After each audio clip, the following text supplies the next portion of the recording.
This is not a drill. ICE is detaining members of the Navajo Nation. Let me say this again. Immigration and Customs Enforcement are detaining and questioning indigenous people. The issue started when reports came out that some Navajo people who have proof of their Native American identity were stopped and detained by ICE agents. Despite showing their valid tribal documents, ICE agents didn't recognize them. Indigenous people are indigenous to this country. They quite literally were here first. Now, when it comes to the so-called Uncle Sam paperwork, Native Americans were granted U.S. citizenship through the Indian Citizenship Act of 1924. But some government officials have recently argued that Native Americans should not be considered U.S. citizens. Now, this argument goes against the law and history. It creates confusion and fear in many Native communities. In response, tribal leaders are working to protect their people. They are pushing for clearer ways to prove citizenship and offering help to make sure that tribal members are not wrongfully detained. This problem isn't just one of a group of people being detained. It shows a larger issue of not respecting indigenous rights and sovereignty. This should not be happening. Indigenous communities already face many challenges, and now they also have to worry about ICE raids. This situation just shows how much more needs to be done to ensure that Indigenous people are treated fairly and with respect. Oftentimes, people think that ICE just impacts the Latino community. On the contrary, ICE detentions also impact Black people, Native Americans, and Asian communities as well. No one will be spared from the mass deportations under Trump. It is time to unite and fight for dignity and respect for all people.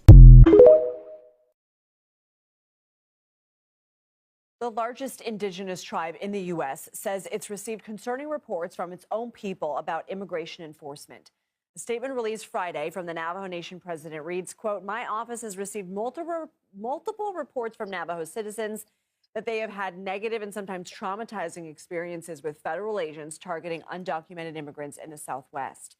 The statement goes on to say, quote, "We encourage individuals to remain calm and assured that our collaborative efforts with local, state, and federal law enforcement are ongoing to ensure community safety." Crystalline Curley joins us now from Window Rock, Arizona. She's the speaker of the Navajo Nation Council. Crystalline, thank you for being here. What are you hearing from Navajo citizens about their interactions with officers? So we started getting reports as of last week from many of our Navajo individuals who live in metropolitan areas of Phoenix, Albuquerque, Los Angeles, Florida, Chicago, New York, and many of our Navajo people do live off the Navajo Nation. So we've been getting reports that many of them have been visited at their place of residence or their workplaces, being asked for identification or being racially stereotyped by ICE or law enforcement. So do you get the sense that community members are being targeted, or are they essentially, we were hearing from Camila Montoya Galvez, our immigration reporter, that police are also making collateral stops or collateral arrests, meaning as they're looking for other people, they're stopping a wide range of people. What is the sense that you're getting of what's going on? We're getting a mixture of different issues. First, going back to the validity of our certificate of Indian blood, and if we're really tribal members with valid IDs. And there's also instances where many of our people are frustrated that they're being racially profiled. So there's numerous factors that we're dealing with right now in application. What conversations are you having to make sure that this stops? Right now, both the executive and the legislative branch, both from the Navajo Nation, have been reaching out to both state and federal officials that the validity and of our certificate of Indian blood should be enough that we are citizens of this nation. And as we mentioned before, this is nothing new to Indian country throughout the nation, and it matters all the way back from centuries or decades ago.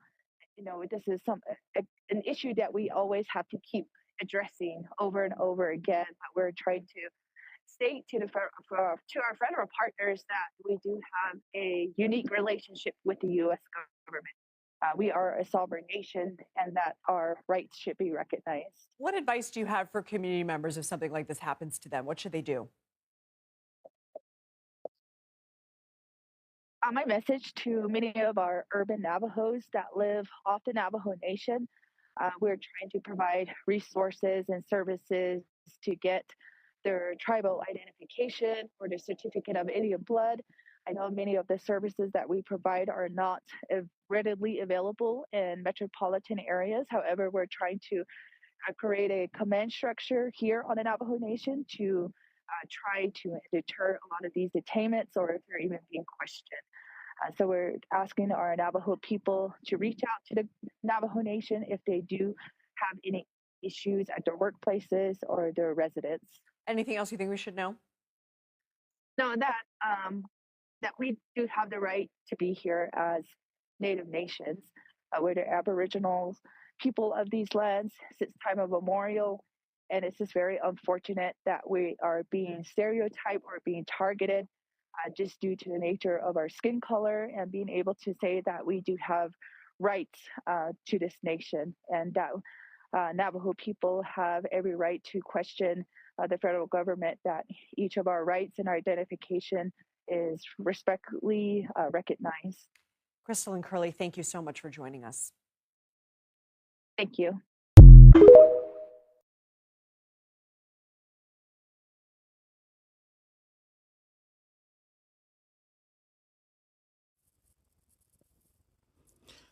This is the book of Micah, chapter 2, verse 10, and it reads, Arise ye and depart, for this is not your rest, because it is polluted. It shall destroy you, even with a sore destruction. Giving all praises, glory, and honor to Yahweh, Bahashem, Yahweh Bahashem, Raha HaKakodash.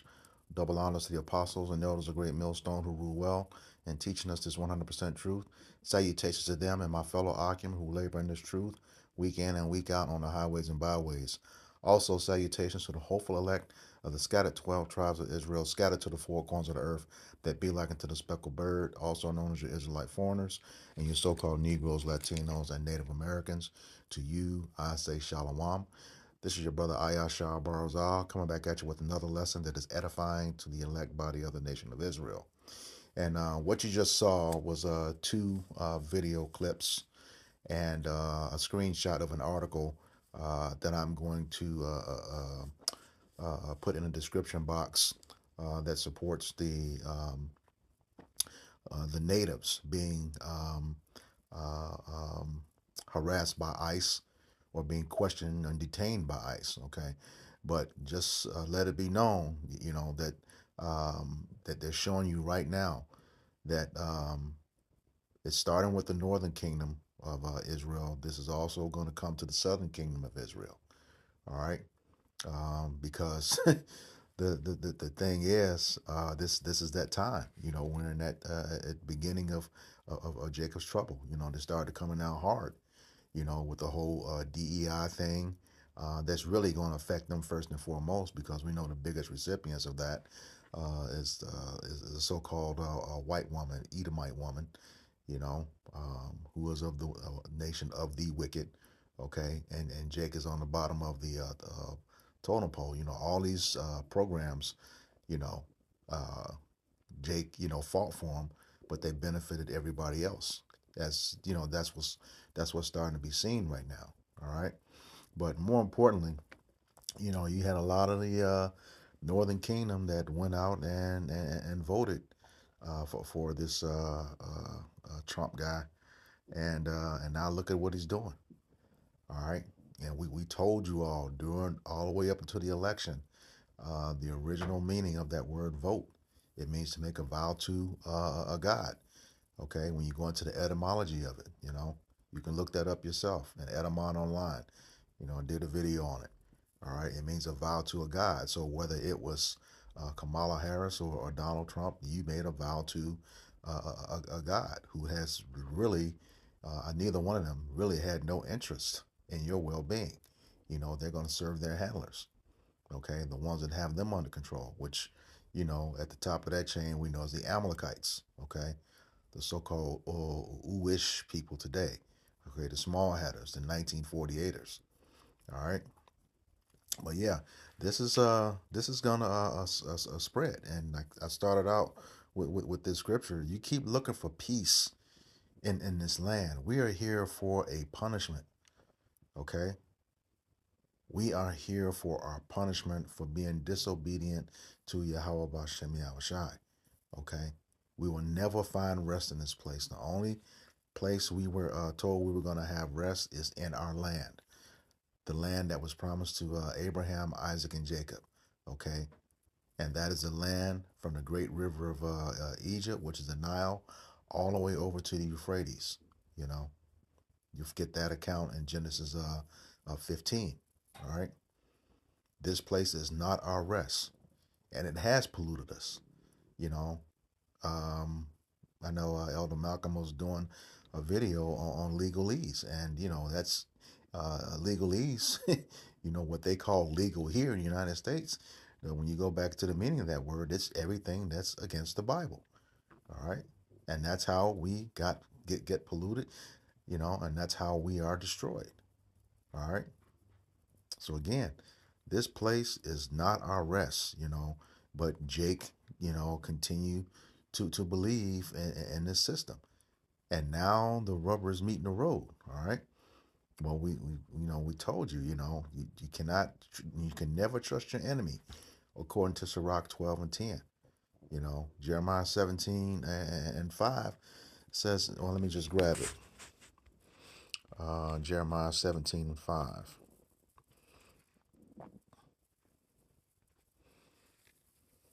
And it reads, Thus saith Yahweh Bashem Yahushai, Cursed be the man that trusteth a man and maketh flesh his arm, and whose heart departed from the Lord. Okay? In other words, cursed be that man that make man his strength. All right? And whose heart or whose mind departed from the Lord. These people don't believe in the Most High, especially Trump. He's an Edomite. He can never understand it. And never understand the scriptures. All right? But your Northern Kingdom, put your trust in them. But here again, this is going to come down to all of what we know as Jacob's trouble. All right? And like the scriptures say, this is just the beginning of sorrows. We know beloved Elder Apostle Tahar declared 2024 as the hopeful year of Jacob's trouble. And this year is the hopeful year of our deliverance and destruction and judgment of Esau Edom, which, hey, with everything that's happening, all of that is shaping up right now. I mean, if you can't see it, I don't know what else to tell you. And then there's some of you who will not be able to see it because the Most High don't want you to. All right? But yeah, you put your trust in this man. And now look at what's happening.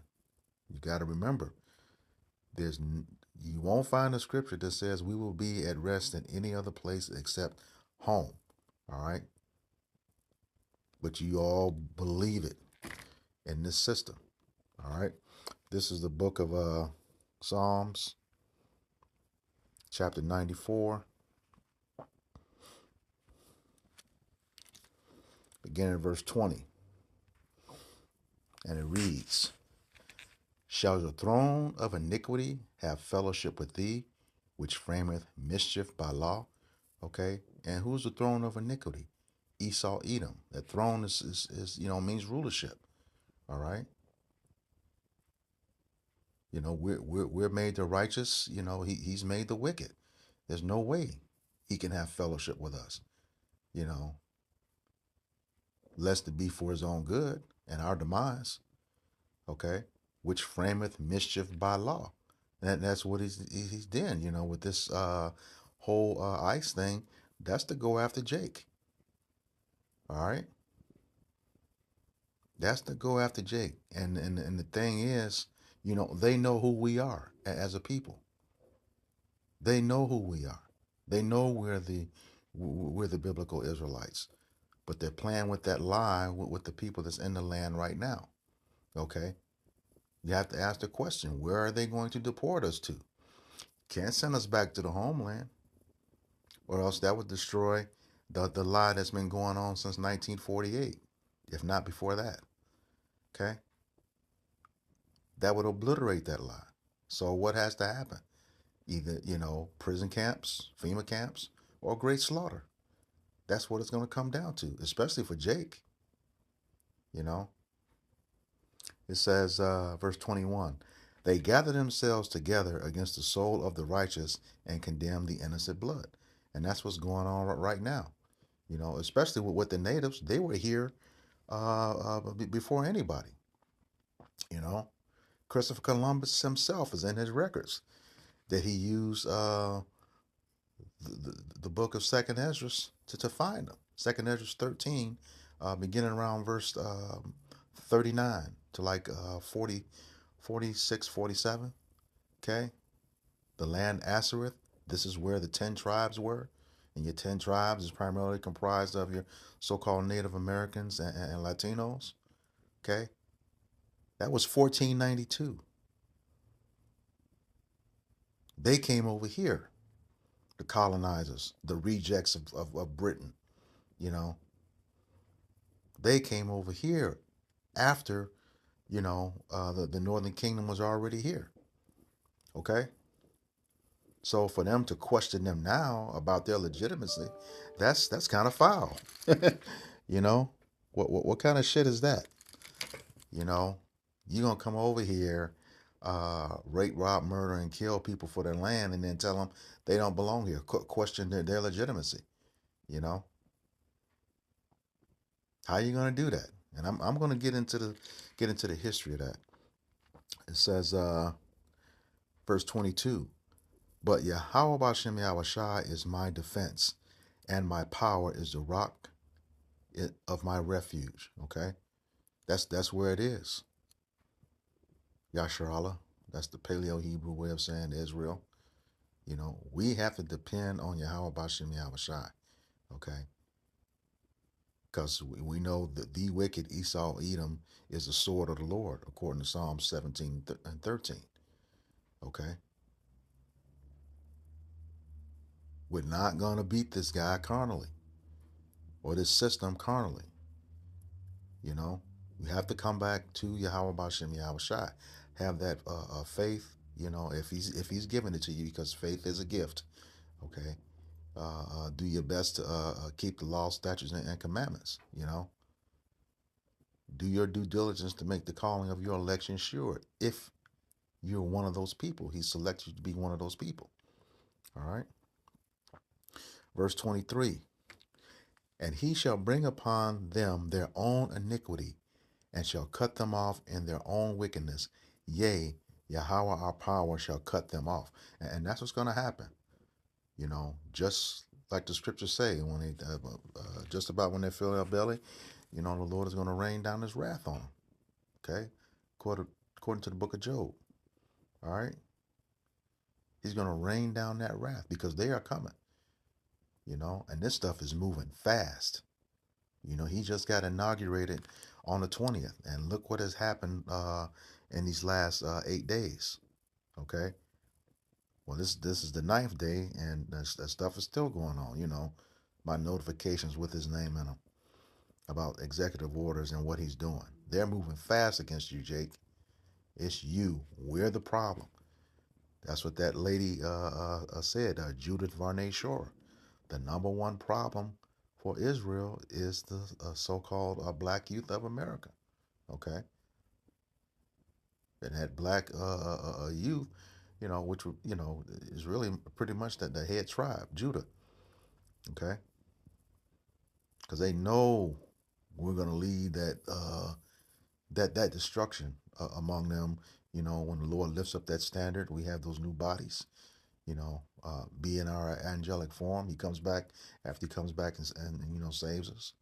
That's all we got right now. Because you're looking around and, hey, it is what it is. It's the prophecies have come to pass. All right. They have definitely come to pass. And once again, hey, this place is not our rest. We were told several times in the scriptures. I can name a bunch of them, but this place is not our rest. Okay, Jeremiah 50 and 33 and 34.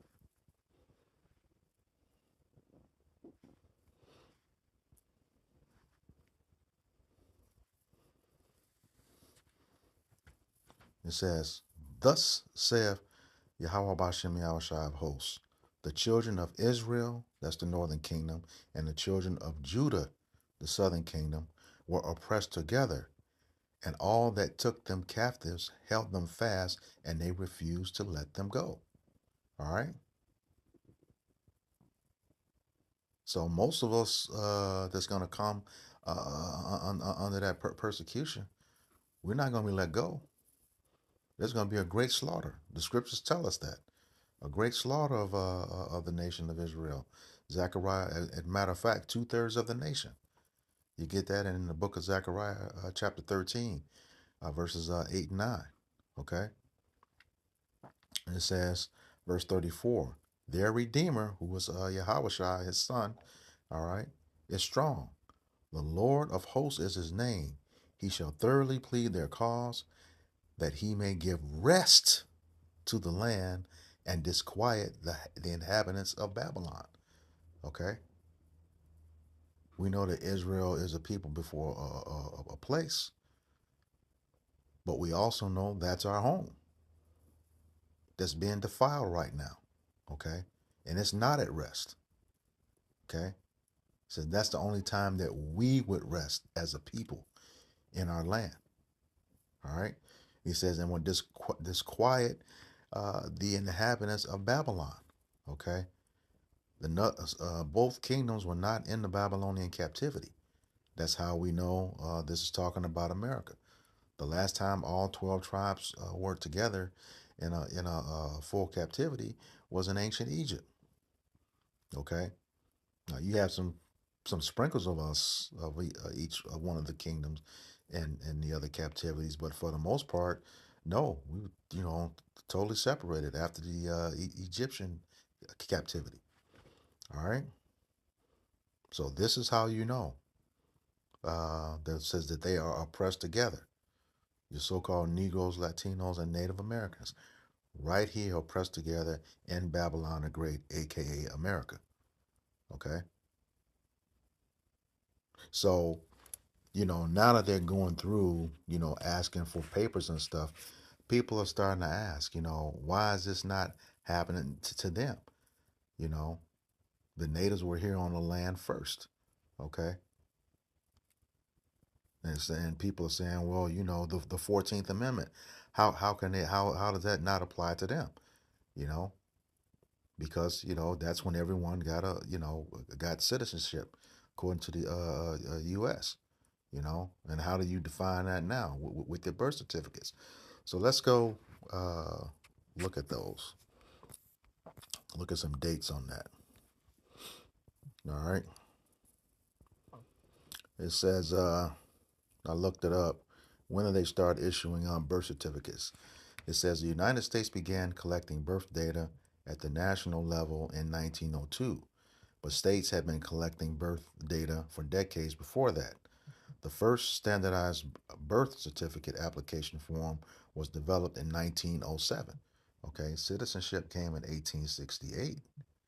Okay, towards the end of July 1868, the 14th Amendment.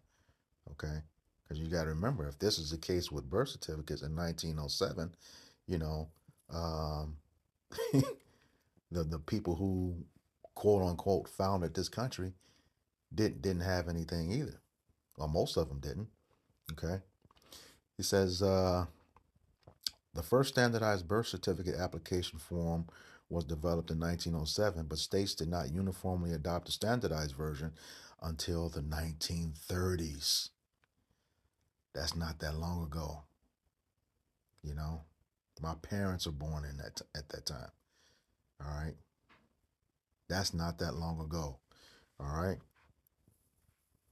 Now we're talking about the United States.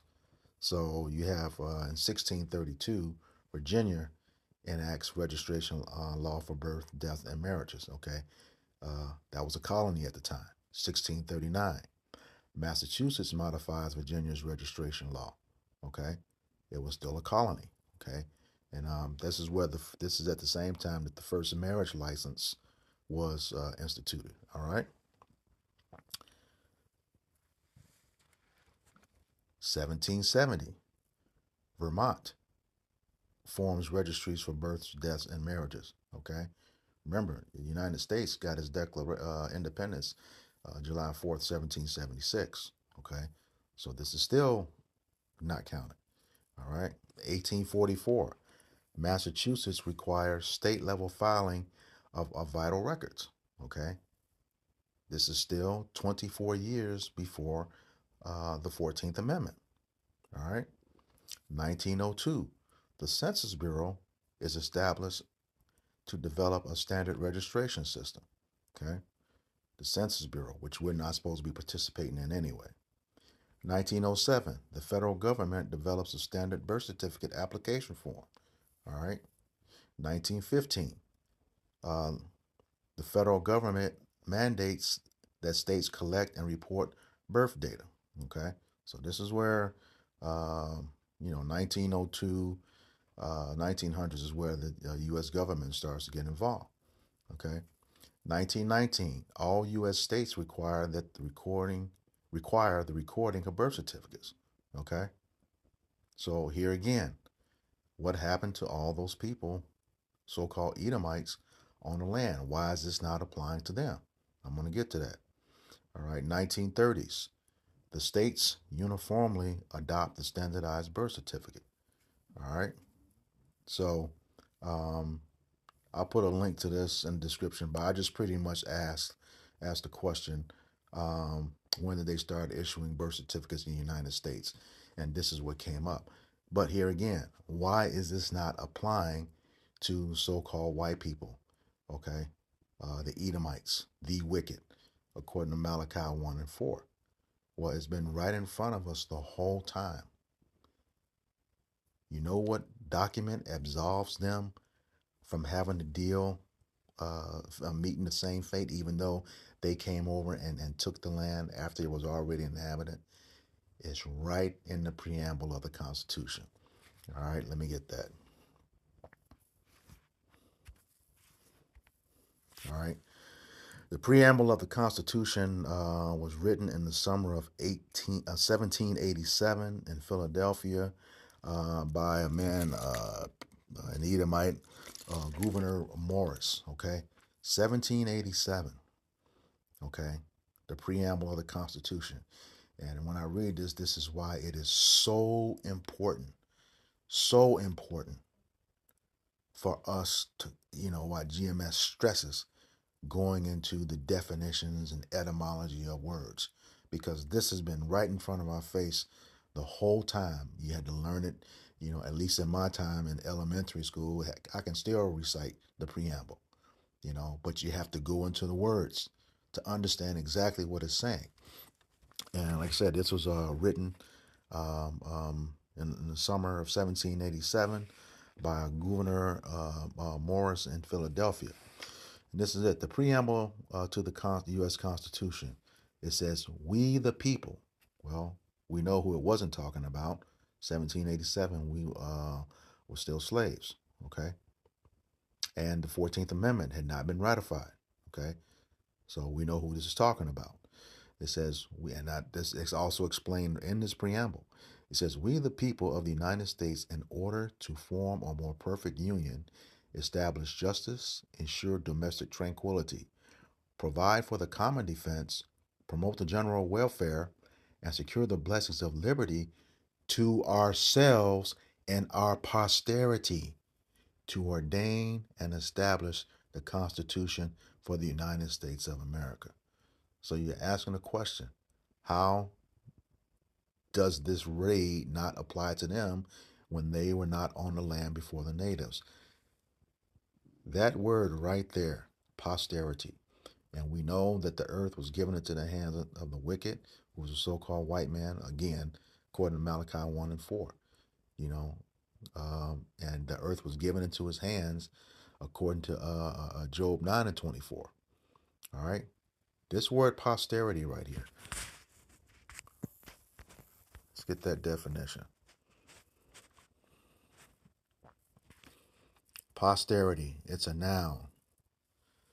It says the offspring of one progenitor to the furthest generations.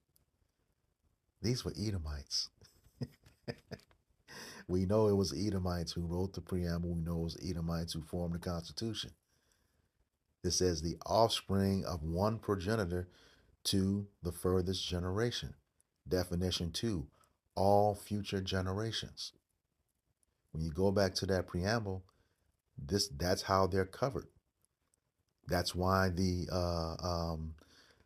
now you can they can get a birth certificate, but this is why it's not applying to them. Okay, this is why they don't have to have papers in this country. All right, because when it was is established, for our, let me go back to that preamble. Okay, it says and secure blessings of liberty, freedom to ourselves and our posterity, all their offspring after them, all the future generations after them. And this has been in front of us the whole time. The whole time. But this is the importance of going into the definitions of words as well as the etymology of words. Okay? This is the reason why we have to do that. Okay? This is why we're having problems. Okay, over here. This is why they can rescind stuff, because even though they do have birth certificates, as of that time, it does not apply to him because of the preamble to the Constitution. I mean, it is what it is. That's what it says. You know, this is what governs. This is what governs the country for right now. Okay, because we know that's gone out of the window with what happened with the WHO back in October of 24. Okay, but for the most part, they're looking to get rid of Jake. And once again, where are they going to send Jake? Can't send him back to Israel. That'll ruin the lie, even though it's already ruined. So it comes down to concentration camps and a great slaughter, which is what Jacob's trouble is talking about. You can get that in detail in Daniel 12, 1 and 2. The destruction that's coming. And if you're not right with Yahweh Bashem Yahweh Shai, if you're not of his elect, we know some of us are going to be martyrs, but man, it's going to get crazy out here. All right? Real crazy. But once again, this place is not our rest. He told Joshua that in 1, when you get into the land that I've promised to your fathers, Abraham, Isaac, and Jacob, you will be at rest. That's in the first chapter, right around the first chapter, Joshua, right between the 13th and the 15th verse. Okay. He said he would give us rest from our enemies when we go home, and we destroyed Amalek, you get that in Deuteronomy 25, verses 17 through 19. Okay. We're not going to be at rest until we go home. Okay. And the only way to come out of this and you have to seek the Lord while it may be found, because we're eventually going to be taken off the streets. All right. This is the book of Jeremiah,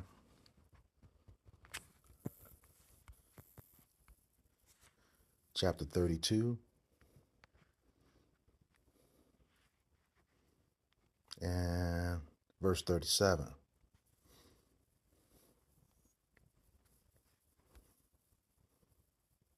I can keep going.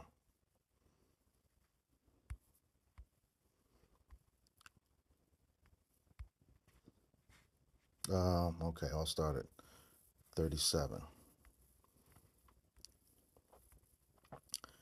It says, "Behold, I will gather them out of all the countries whither I have driven them in my anger." And that's talking about the Israelites. This is that curse of Deuteronomy 28 and 64. Okay. "And in my fury and in great wrath, and I will bring them again unto this place, and I will cause them to dwell safely." That place is our home, as promised to Abraham, Isaac, and Jacob. All right. Again, that the area that's described in Joshua chapter 13, I believe towards the end, that's the headquarters, okay? But the land is greater than that. The land that was promised, like it says in Genesis of 15, down to like verse 18. All right.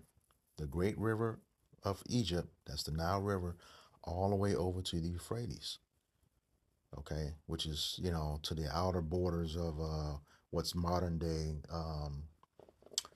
Saudi Arabia, Iran, Iraq, those areas. That's why they're fighting those people now, okay? They can't fulfill the prophecy because that's the land that's promised, and they can't have it because it wasn't given to them, okay? They have the headquarters, but not the entire land, all right? It says, verse 38, and they shall be my people, and I will be their power, and I will give them one heart, one mind, and one way. That's the law, statutes, and commandments going to be within us, that they may fear me forever. Okay, and that fear is reverence, respect. Okay, we won't have our our 2/3 people going off now. You see in these videos, especially these wicked Jake women. Teaching when they're not supposed to. You know, uh, coming against the prophets with the true doctrine. You know, they just won't shut the fuck up. You know, but the Lord's going to make that happen here real soon. All right. He says, let me start back at 38. And they shall be my people, and I will be their power, and I will give them one heart and one way, that they may fear me forever, for the good of them and of their children after them. Okay. And I will make an everlasting covenant with them, that I will not turn away from them to do to do them good, but I will put my fear in their hearts, that they shall not depart from me. All right, will never go off again. Okay. Yea, I will rejoice over them to do good, and I will plant them in this land assuredly with my whole heart and with my whole soul. Man, verse 42. For thus saith Yahweh Bashem Yahushai, like as I have brought all this great evil upon this people, that's the captivity we're in right now, and Jacob's trouble, which we're about to go through. Okay. So will I bring them all the good that I have promised them. Man. Okay. So that's what we're hoping for. Okay. That's what we're hoping for. All right. I'm gonna back this up with Baruch, who was a scribe for Jeremiah. All right. His books are in the Apocrypha. This is the book of Baruch, chapter 2. I'm going to start at verse 30. Okay. Precept upon precept. All right. He says, for I knew that they would not hear me, because it is a stiff-necked people. Talking about the nation of Israel. But in the land of their captivities, they shall remember themselves. Okay, we're in captivity right now, not the people in the land. And us remembering ourselves, that's Ezekiel 37. Those dry bones waking up. His elect. Those of us who were spiritually dead, didn't know the name of the Father, didn't know the law, statutes, and commandments, didn't understand faith. Okay? Now it's all back. And they're scared as hell, meaning Esau, Edom, the so-called white man. All right? Verse 31, and shall know that I am Yahweh their power, for I will give them an heart or a mind and ears to hear, and they shall praise me in the land of their captivity and think upon my name. That's what we're doing. Praising Yahweh Bashem Yahushai in this wicked ass place called America. Okay, and we thinking about his name, the true name, Yahweh, the Father, in the Paleo Hebrew, meaning he is, he to be, he exists.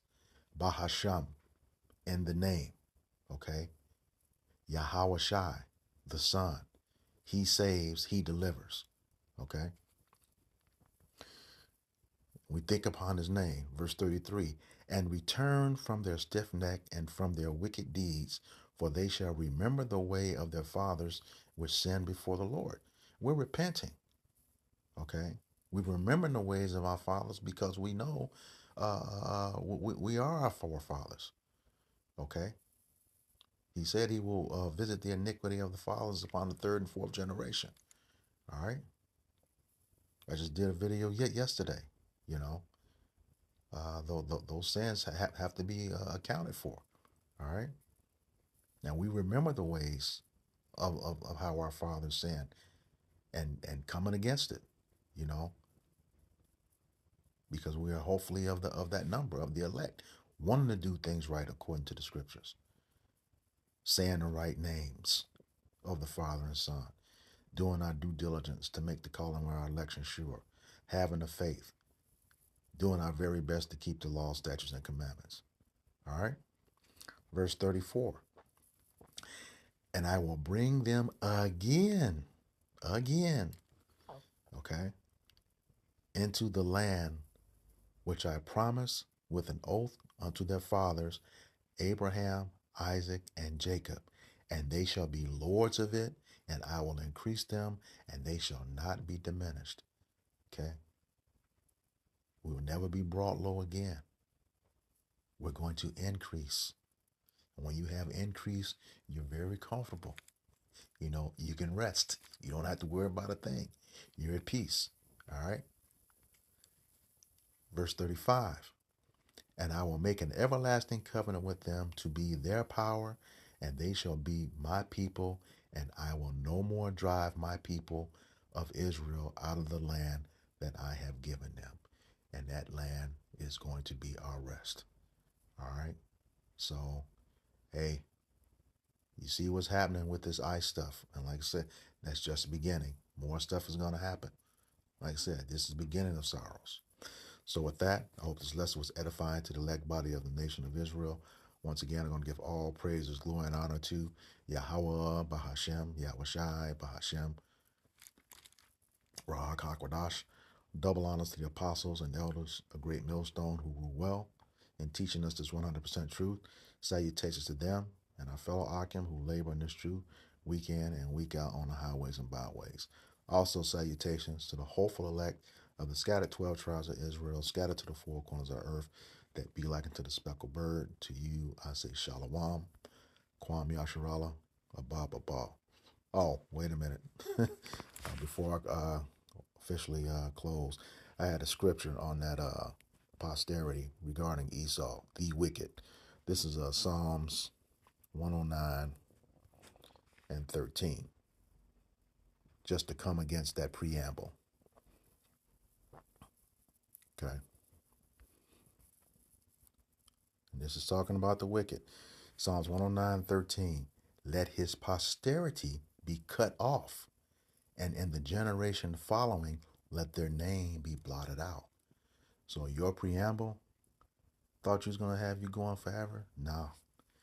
We already know you're going to be cut off. This lines up with Obadiah 1 and 18. So now, you know, to you I say Shalom, Kwam Yasharallah, Abba Babal. Shalom to the elect brothers and sisters of the nation of Israel. Shalom.